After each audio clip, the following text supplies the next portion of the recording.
One of the first to return to the pond is the spadefoot.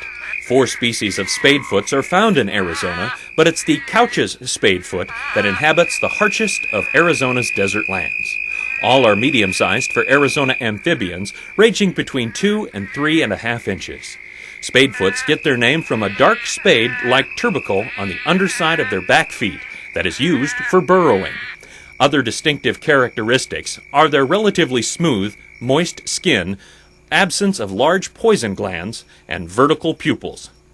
Couch's spadefoot is in many ways the most highly adapted of the West Desert amphibians. Should the rains not materialize, they have the ability to wait 2 years or more until conditions are proper for activity. Because water in the desert is such a fleeting resource, there is great urgency to procreate. Aroused from their dormancy by the sounds of rain, they often arrive at breeding pools as they are filling with water.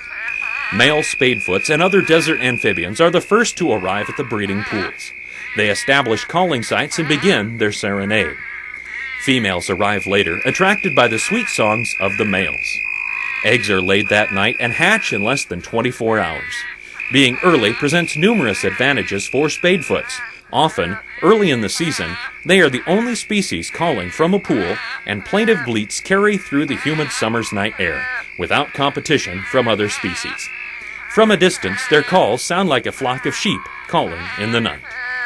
Their tadpoles also have opportunity at limited food resources and develop in an environment relatively free of predators. While in the tadpole stage of development, the struggle for food and space is fierce. Some tadpoles become cannibalistic and consume their siblings and other puddle mates, while others may secrete a growth inhibitor that will stunt their peers, giving themselves an advantage and better access to food and space. The tadpoles quickly develop into toadlets and leave the pools in as few as 7 days.